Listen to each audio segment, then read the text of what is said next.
कार्यक्रम के पुण्यार्जक हैं श्री भीम सिंह जैन, श्रीमती कविता जैन, पारस जैन, जनकपुरी, संजीव जैन, रितु जैन, अन्वी जैन, ऐशना जैन, विकासपुरी, श्रीमती उषा रानी जैन, प्रभात किशोर, संगीता जैन, वैशाली, राजकुमार, आशिका जैन परिवार, नोएडा, श्री राजीव जैन, श्रीमती उषा जैन, असीम ख्याति, पार्थ जैन, ग्रीन पार्क, दिल्ली, श्री प्रदीप जैन, श्रीमती ममता जैन, सार्थक, सिद्धार्थ जैन, पल्ला, बख्तावरपुर, दिल्ली।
मतलब ये कि उनके साथ हम लोगों ने इतना अच्छा अपना समय बिताया है कि उनके बारे में हम क्या कहें। और सबसे बड़ी बात तो ये है कि जिन्होंने ऐसे पुत्र रत्न को जन्म दिया है तो वो उस माँ का तो कहना ही क्या है। और फिर उन्होंने खुद अपना भी जीवन आर्यिका दीक्षा लेकर उन्होंने अपना अच्छा समाधि मरण करा के अपना जीवन भी सफल बनाया। तो उनके लिए कुछ मैं पंक्तियाँ। तेरे चरणों में हम काटे अपने करम दो सहारा, गुरुवर शत शत नमन हो हमारा। मुकुलेश जी के हैं राज दुलारे, माता रेखा के हैं प्राण प्यारे। सबको घर में छोड़ा, सबसे नाता तोड़ा, संयम धारा। गुरुवर शत शत नमन हो हमारा।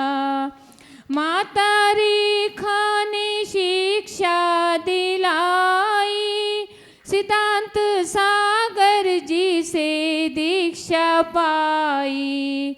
नाम सौभाग्य रखा, उनका भाग्य जगा जब संभारा। गुरुवर शत शत मन हो हमारा।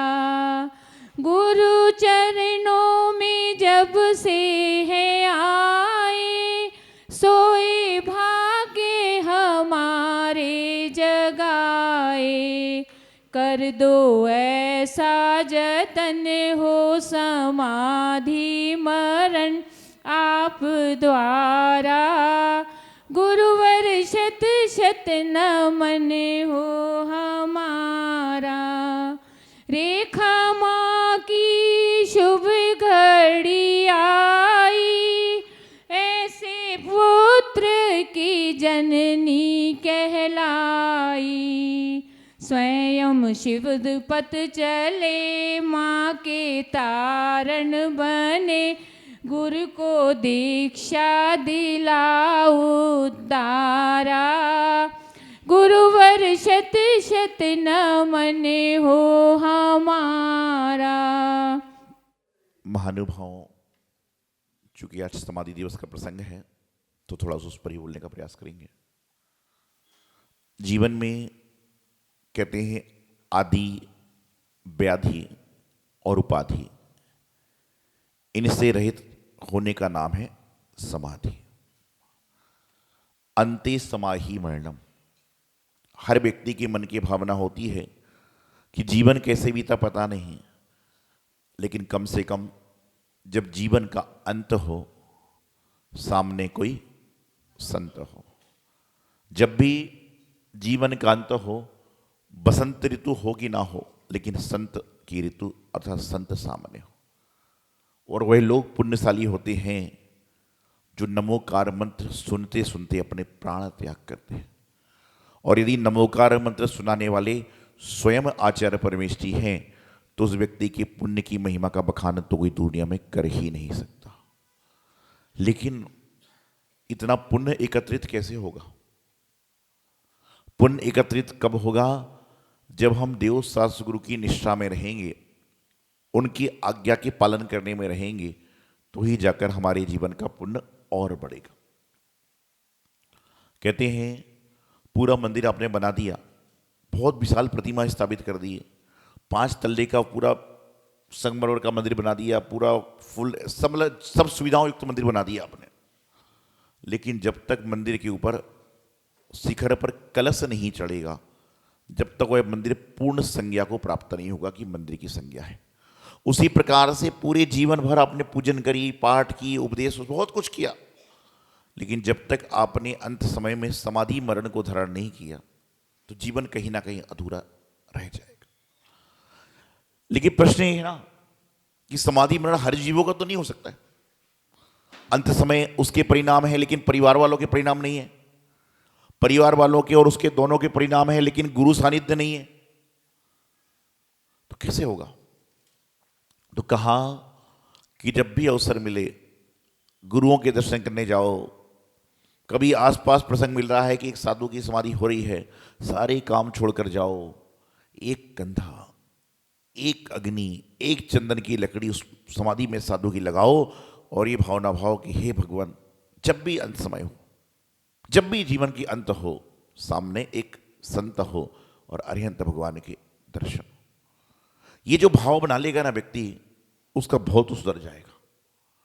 लेकिन आज ऐसा नहीं हो रहा। अंत समय में भी लोगों को प्रवरगंडे ही समझ में आते हैं। एक बार एक व्यक्ति अस्पताल में था, अंतिम सांसें गिन रहा था। पूछा गया भाई किसी से मिलना जुलना है तो मिल लो। उसने कहा मेरे 4 बेटों को बुला दीजिए। 4 बेटे आए।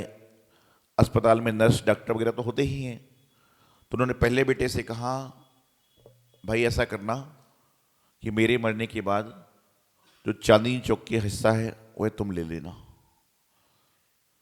डॉक्टर की आंखें खड़ी की खड़ी रह गई। इतना बड़ा मालिक, चांदनी चौक की 5-10-20 दुकानें इसके पास है।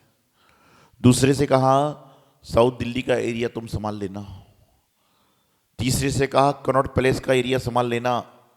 चौथे से कहा तुम रोहिणी क्षेत्र संभाल लेना। और वो चल पड़ा। डॉक्टरों ने कहा मुबारक हो मुबारक हो, तुम्हारे पिताजी ने सबको कुछ ना कुछ देकर गए। लड़के कुछ नहीं बोले। बोले क्यों, क्या हुआ? अरे बोले सब कुछ तो दे गए लेकिन जमुना पार का तो भतीजे को दे गए। 4 हिस्से तो कर दिए लेकिन जमुना पार का तो हिस्सा भतीजे को दे गए। अरे बोले चांदनी चौक में और यहाँ इतनी महंगी महंगी चीजें हैं, उससे क्या होगा? फिर उसने पूछ ही लिया कि ऐसा आपके पिताजी का व्यापार क्या था?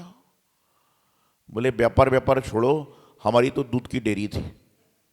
व्यापार वगैरह छोड़िए, हमारी तो दूध की डेयरी थी। तो पिताजी ने कहा मेरे मरने के बाद झगड़ा ना हो, इसलिए हिस्सा बांट दिया कि इन दुकानों पे दूध बांटने तुम जाओगे, इन दुकानों पे दूध बांटने तुम जाओगे, इन दुकानों पर दूध बांटने तुम जाओगे। और लोग सोच रहे कि घर वालों को माला माल कर गया। अंत समय में उसको व्यापार समझ में आएगा। जीवन में वह काम किया। आज प्रसंग है कि जिन्होंने हमें जन्म दिया, फिर स्वयं हमारा कल्याण किया, जग का कल्याण करने के लिए दीक्षा लेकर समाधि वर्ण प्राप्त किया। आज मैं आपसे कहता हूं कि तीर्थंकर भगवान तीर्थंकर बनते हैं, ये नियोग होता है। लेकिन संत यदि संत बनते हैं उसमें नियोग हो ना हो, लेकिन घर के संस्कार, घर के विचार, घर के आचरण होते हैं, जब जाकर कोई संत बन पाता। मैं तो आज धन्यवाद करता हूं उन माँ को जिन्होंने मुझे इस दुनिया में आने दिया। नहीं तो वर्तमान में कई सारी माँ हैं जो आप समझते हैं कि बीच में ही बच्चे को आने से पहले ही रोक देती हैं। तो कम से कम उन्होंने मुझ पर उपकार तो किया कि जो मुझे इन्होंने इस दुनिया में आने दिया, और इस दुनिया में आने के बाद मुझे लौकिक शिक्षा के साथ साथ में धर्म के संस्कार दिए। क्यों कहते हैं बच्चों की प्रथम पाठशाला यदि कोई होता है तो कौन होती है? माँ होती है।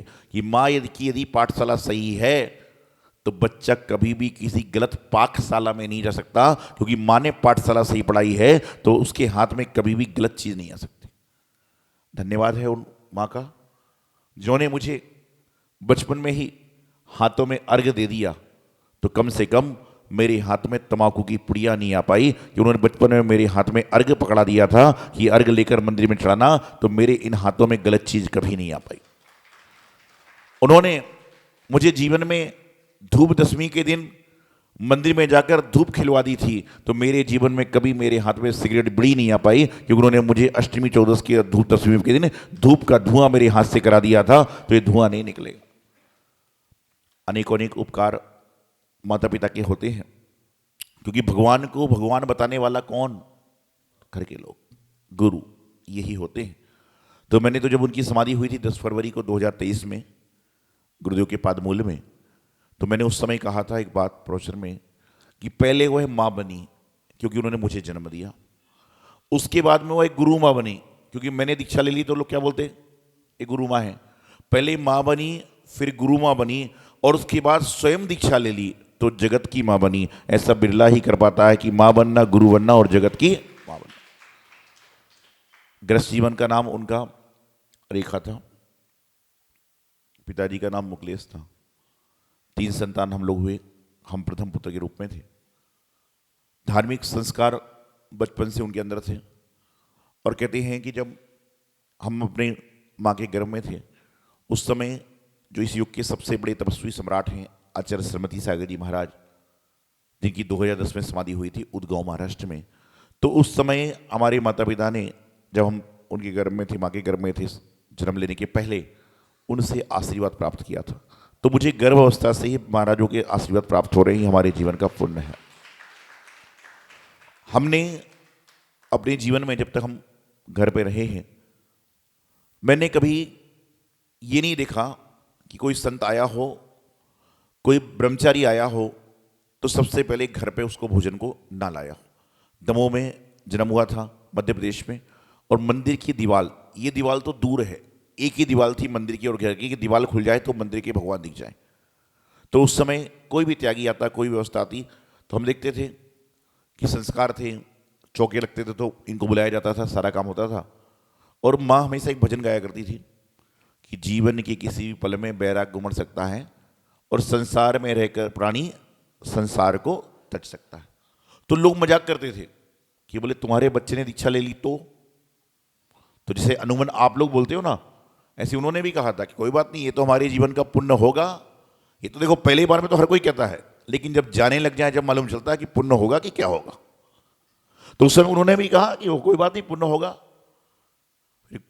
कुछ समय बाद हमारी पढ़ाई जो है ननियाल में हो गई, तो धर्म संस्कार आए गए, गौड़ हो गए।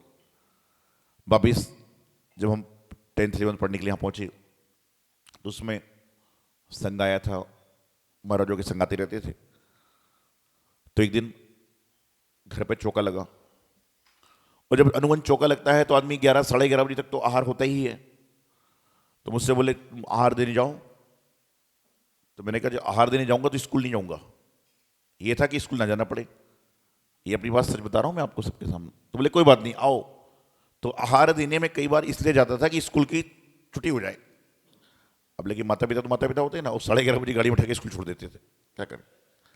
तो जैसा भी रहा, संस्कार रहे, घर में आहार भी हुआ, संतों का आहार भी हुआ, और बाद में उन्होंने हमें जब जन्म दिया तो कई सारी कविता का उनको शौक था, भजन का उनको शौक था, लिखनी बहुत सुंदर थी, देखनी बहुत सुंदर थी, तो उन्होंने हमें भी वही संस्कार दिए।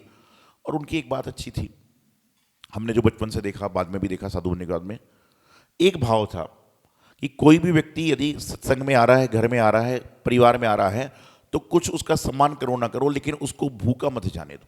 ये उन्होंने संस्कार हम लोग के ऊपर दिए थे कि कोई भी व्यक्ति कभी भूखा ना रहे, ऐसे ही काम करो। और कहते हैं कि अंत समय में जब उनकी समाधि मरण हो रही थी बेलाजी में, गुरु जी के पादमूल में, हम तो नहीं थे वहाँ पर, तो उस समय भी उन्होंने एक ही शब्द कहा था कि तीर्थ पे जितने कर्मचारी हैं ना, इनको भोजन जरूर करा देना। तो अंत समय में जो जीव सबके हित की बात करके जाता है, उनका कल्याण तो हो ही जाता है। 2022 में हमारा चतुर्मास कचनेरी तीर्थ पर था। स्वास्थ्य था अनुकूल प्रतिकूल उनका रहता था कुछ समय से। उन्होंने मुझसे एक बात कही थी 5-7 साल पहले कि महाराज जी कुछ भी करना, लेकिन मेरा मरण अस्पताल में नहीं होना चाहिए। ये जिम्मेदारी आपकी है, क्योंकि आप गुरु भी हो और हमारे पुत्र भी हो। तो हम भी सोचते थे ठीक है, जब होगा जब देखा जाएगा, अभी से क्या कहा जाए। लेकिन कुछ लोग ऐसा हुआ, ऐसी अस्वस्थता हुई कि परिवार तो परिवार होता ना। अस्पताल में एडमिट करा, डॉक्टर ने कहा भाई आईसीयू में रखना पड़ेगा आपको। तो जो छोटा गृहस्थ जीवन का भाई था, उसका मुझे समाचार आया कि बोले महाराज जी इनका समाधि मरण कराया जाए। मेरे मन में था, लेकिन मैं खाली उपदेश प्रेरणा दे सकता हूँ, अधिकार नहीं है, हम संत बन चुके। तो मेरे मन में था, लेकिन हम किसी जीव के लिए, माँ बाप के लिए ये बोलें कि तुम उसको ले आओ, तो आदमी बड़ा सोच समझ के करता है। लेकिन उनका पुण्य था, वो बात जग गई। उस समय हम कचनेरी जी में थे।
इस कार्यक्रम के पुण्यार्जक थे श्री भीम सिंह जैन, श्रीमती कविता जैन, पारस जैन, जनकपुरी, संजीव जैन, रितु जैन, अन्वी जैन, ऐशना जैन, विकासपुरी, श्रीमती उषा रानी जैन, प्रभात किशोर, संगीता जैन, वैशाली, राजकुमार, आशिका जैन परिवार, नोएडा, श्री राजीव जैन, श्रीमती उषा जैन, असीम ख्याति, पार्थ जैन, ग्रीन पार्क, दिल्ली, श्री प्रदीप जैन, श्रीमती ममता जैन, सार्थक, सिद्धार्थ जैन, पल्ला, बख्तावरपुर, दिल्ली।